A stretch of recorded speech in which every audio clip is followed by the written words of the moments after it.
the entire African nation. Yes. So I do not understand why these same people, you collect their money, you eat their money very well, spend it in Nigeria, and then when they want to make objective statements, then you start frowning. No, it's wrong. And moreover, the statement, as it affects the security of the country, in terms of border countries and all that, these are countries that have been noted where terrorists coming from.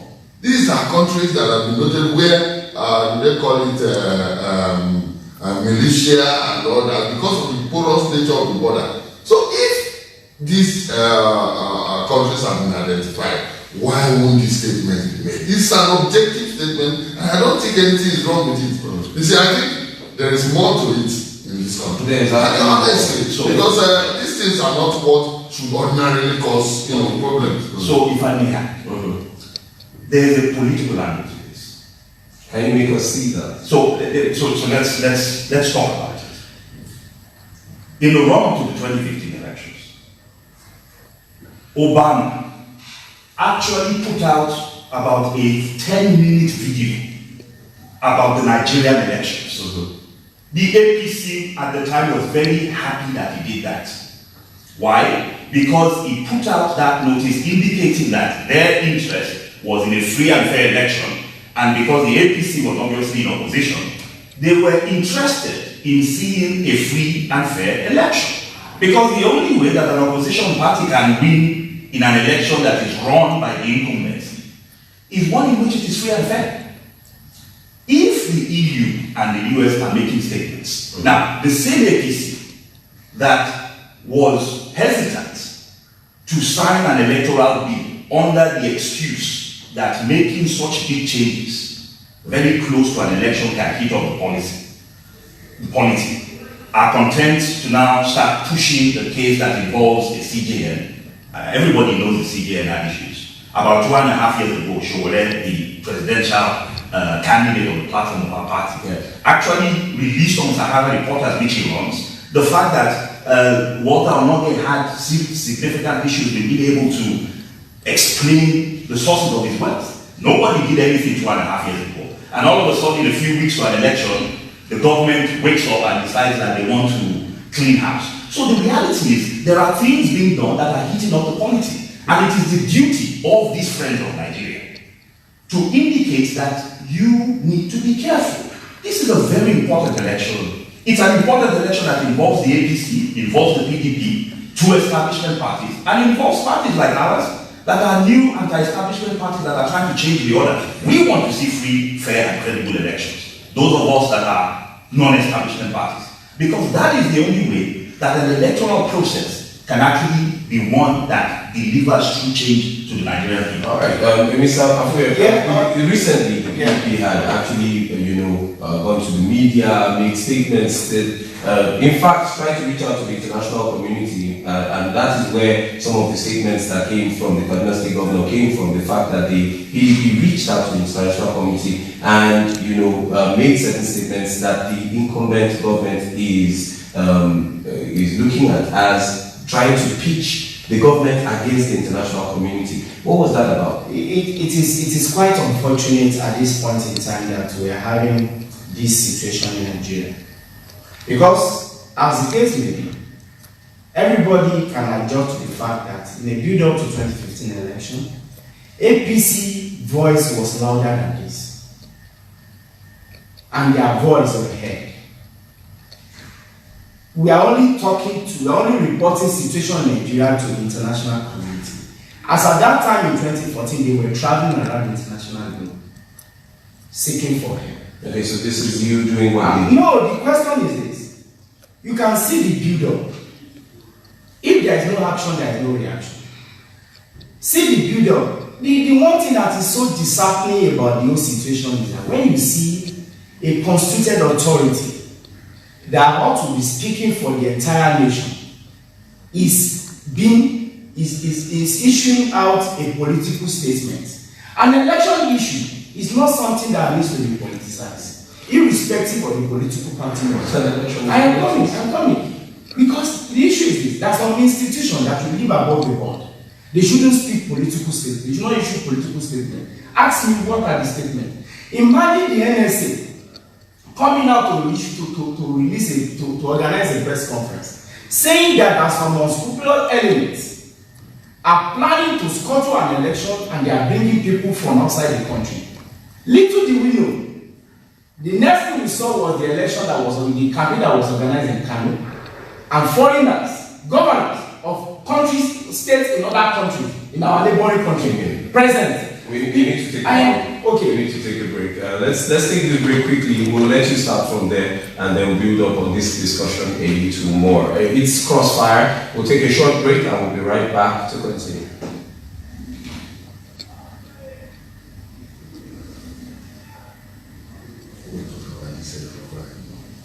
Yes, that's where we're going. That's what I'm That's doing. where we're going. So we'll talk about it. We'll just open up this thing. They have to talk about it. It doesn't make any sense. Because it's doing that. Unfortunately. When we come back, the phone calls will be interrupting us.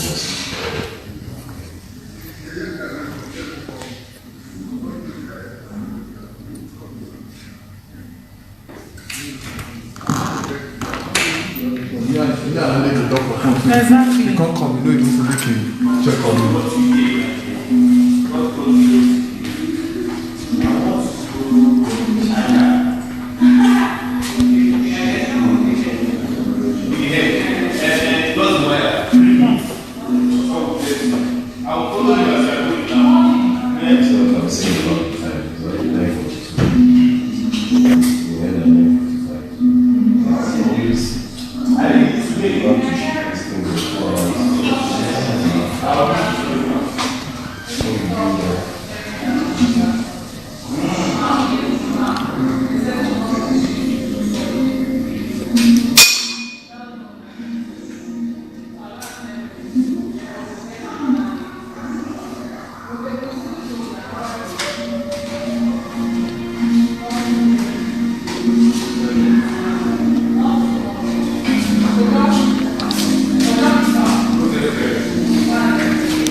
Okay.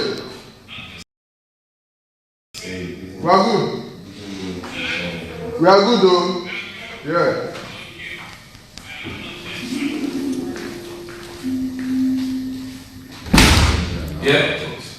Yeah, we're ready.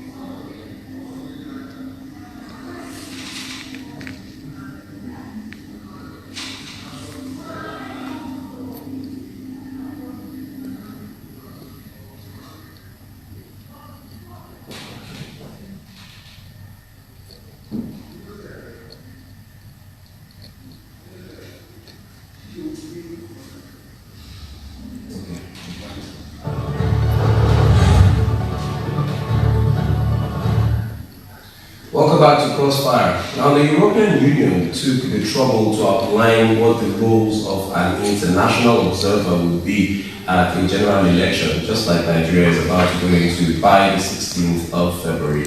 Largely because it needed to, protect itself from any allegations after the election of interfering with the outcomes of electioneering process in Nigeria after the 2019 general elections. All of these due to statements made by the governor of Kaduna State talking about foreigners living in body bags. That's not a word you hear very often used in open discussions. But I've got three guests with me this morning and we'll be trying to explain the role of the international community in an electioneering process. Dr. Malcom of the AAC, Dr. Gabriel Wambu of the Center for Credible Leadership, and Afuye Olushola, the convener PDP Generation Next movement, all with me in the studio this morning. Thank you again for your time.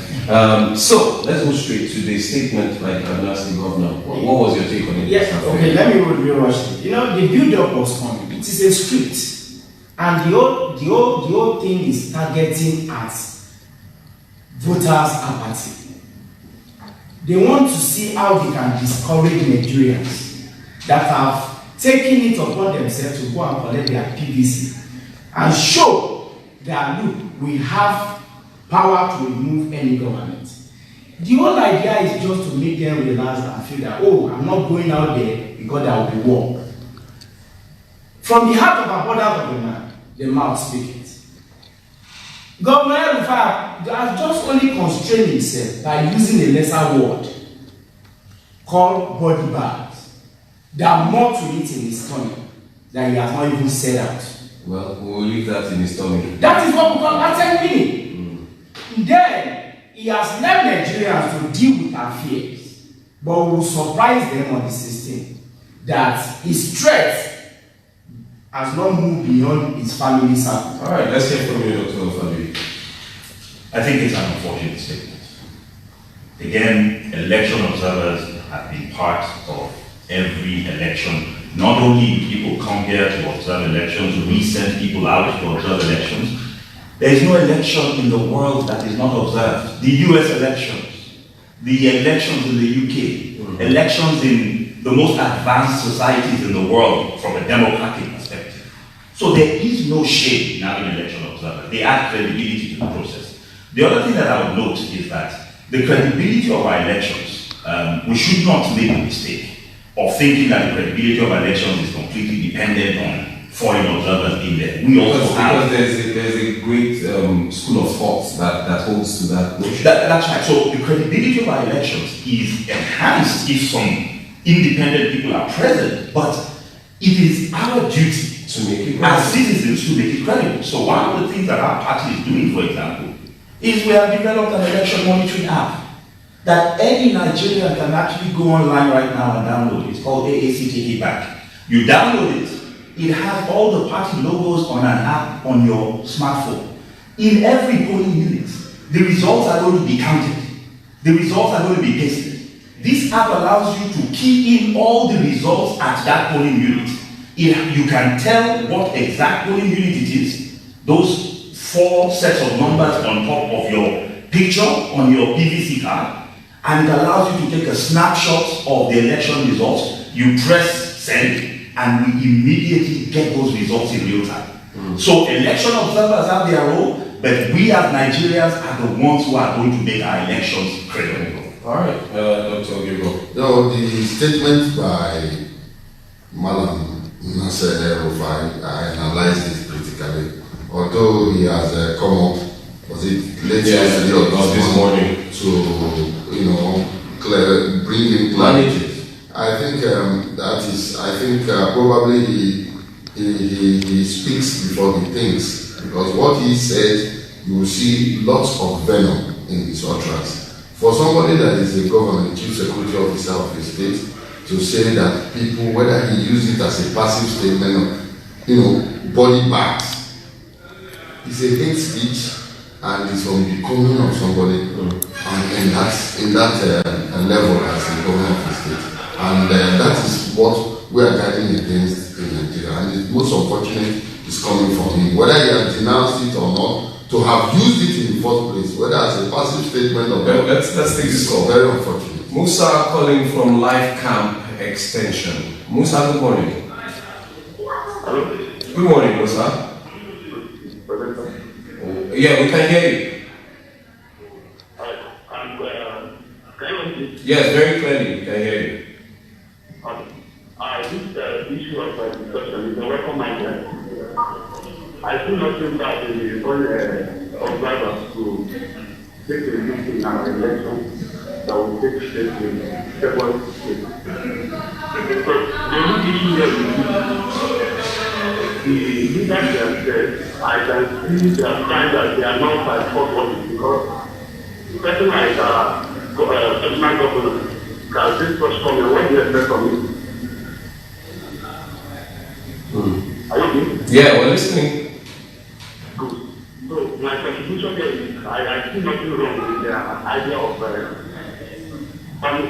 of international observers. All right, Musa, thank you very, very much for calling in. We appreciate hearing from you. If you're out there and you want to be a part of this discussion, you can actually call the numbers on your screen right now to contribute as we begin to wind up.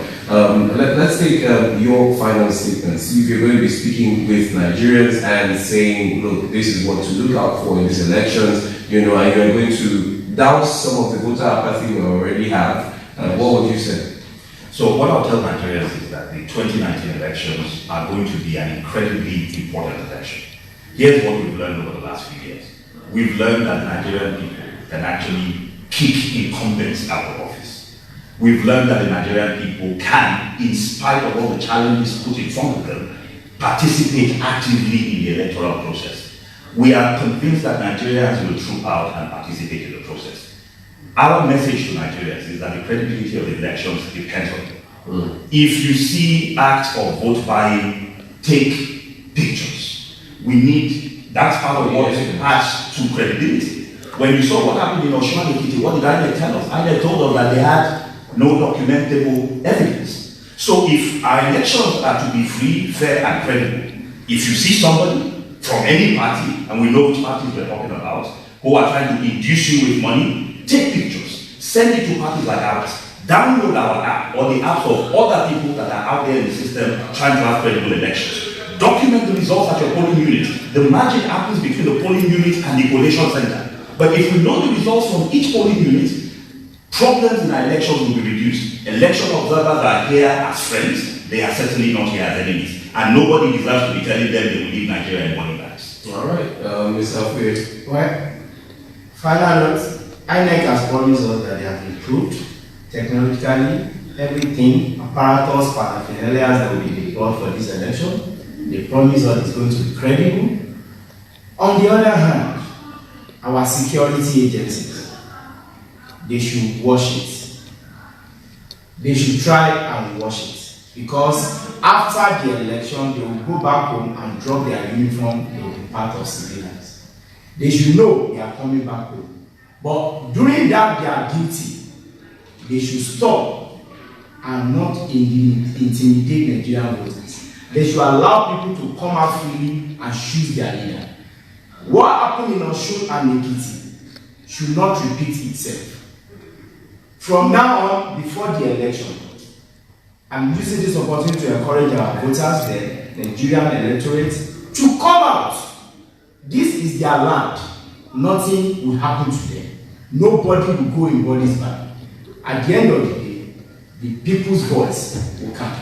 Mr. Afwe had to put in the body bag there. But let's have you, Doctor. Yeah, part of the trainings we've received both internationally and the national level is personal security. I want to encourage Nigerians who are electorates that want to exercise their franchise.